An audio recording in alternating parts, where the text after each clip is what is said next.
lately nahihilig ka sa mga contest-contest na yan? Kasi mahilig ako sa Paulo contest.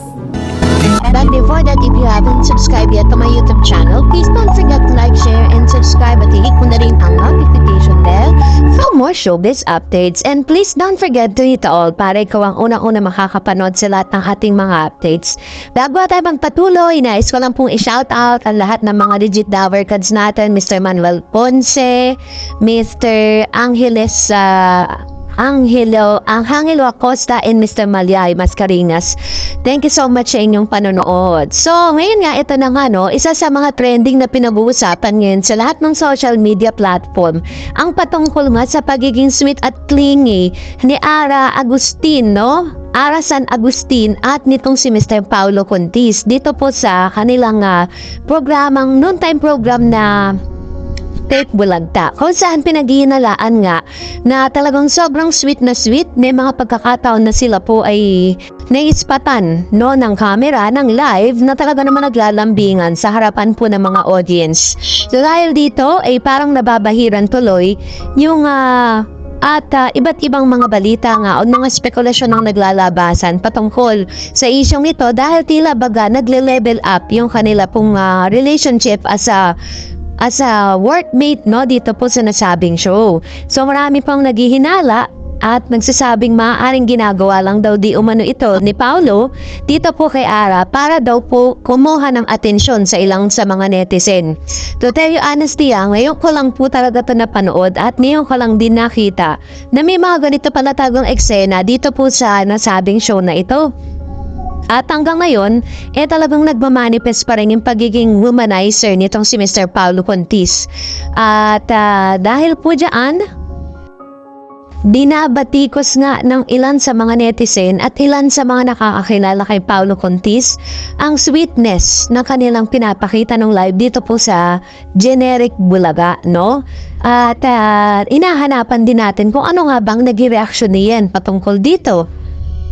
Usap-usapan ngayon ang napansin ng maraming netizens ang madalas na paglapit-lapit ni Paulo Contis sa co-host niyang si Ara San Agustin. Una ay noong mapansing habang nag-co-host si Ara ay inilapit ni Paulo ang kanyang mukha rito. Niyayakap rin ni Paulo si Ara at kinuha rin ang kamay nito para i-holding hands. Napansin rin ng marami nang pumalaan umano si Paulo noong habang inaamoy ni Ara ang suot niyang polo ay pasimple naman itong humalik sa noo ng dalaga.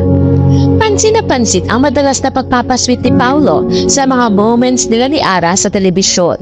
Tanong ng marami, pakulo lang ba ito para makabuo ng love team at pag-usapan ang Itbulaga?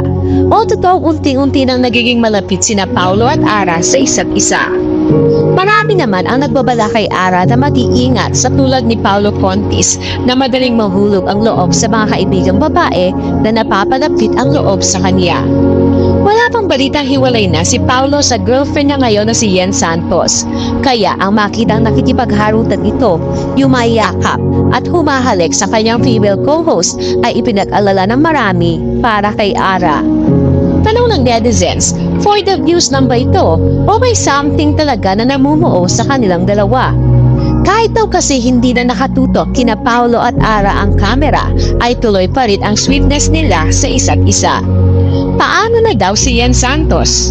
Ano naman kaya ang nararamdaman ni Yen kapag nakikita na may ibang niyayakap at hinahalikan ang nobyo niya si Paulo sa harap ng telebisyon? May isang malapit na tao kay Ara ang nagsabing hindi nito gusto na malink romantically kay Paulo. Nag-iisip na nga rin daw ito kung mabuti bang umalis na lang siya bilang host ng Itbulaga. Bagaman hinamin umano ni Ara na grabe mag-care si Paulo sa kanya. Pinayuhan naman daw si Ara ng kaibigan na hindi nito kinakailangang mag-quit bilang Itbulaga host, maging totoo lang daw ito sa sarili kapag off-cam. I'm connected with Ara and all I can say is in public TV. Yes, true. Parang gusto gumawa ni Paulo ng love team with Ara. Hindi pa siya acknowledge ni GMA since hindi makita ni GMA ang potential if maging love team man sila. Pero matagal na din silang close because of bubble gum. As for Ara, she's not interested in being romantically connected with Paulo. That's all for now. Toto warning naman ng ibang netizens dahil kilala raw na matinik si Paulo sa chicks bukod sa nakikita pa raw itong nakakasama pa rin si Ian Santos ngayon. Samantala, marami naman ang nagkomento na what goes around comes around. Matatandang noong 2021 ay si Ian Santos ang itinuturong third party sa hiwalayan ni na Paulo Contis at live-in partner niya si LJ Reyes. Kahit pa kailang ulit ng spotted na sweet sina Paulo at Ian noon sa magkakaibang pagkakataon ay iginiit ni Paulo na as a friend lang ang pagsasama nila ni Ian. Kalaunan, pagsapit ng January 2023 ay inamin ni Paulo Contis na sila ni Ian Santos ay magkarelasyon. Mga balitang yan ay hindi nga maiwasan na pahulin ng kung ano-anong chika ito po si Miss Ian Santos matapos nga na mangyari po na parang siya naging third party sa hiwalayan ng kanyang ex-wife, no, na talagang nasa ibang bansa na at nagpakasal na din, ano, at nagkaroon po sila ng anak nito na ngayon ay masaya na sa kanyang bagong kasama.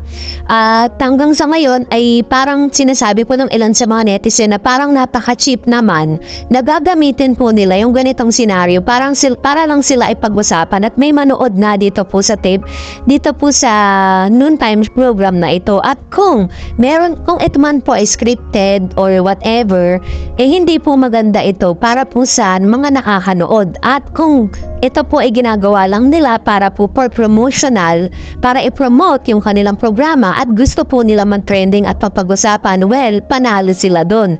Pero yung suporta na manggagaling po sa mga legit Dover Cats o iba pang mga netizen na nanonood sa noontime program ay hindi pa rin naman talaga nila makuha yung 100% support.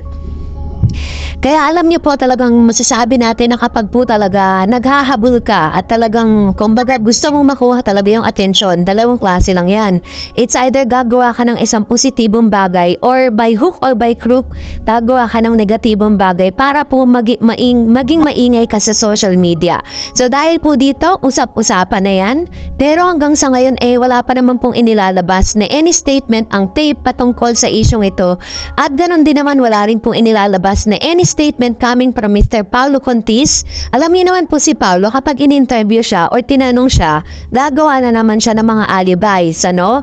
At si Miss Ara nga, parang gusto niya na pong mag-quit bilang isa sa mga host dito po sa nasabing programang ito. Dahil nga parang naiipit siya dito po sa sitwasyon na ito. Hindi lang talaga maamin kung totoo ba talagang scripted lang ito or totoong nagkakamabutihan na nga sila. Ay nako, napaka-negatibo naman itong balitang ito at hindi po maganda to para i-promote ang kanilang programa. And that's it for today. Kung more videos and updates, please don't forget to like and subscribe and please follow me on my Facebook page, Dar Eds TV. God bless everyone!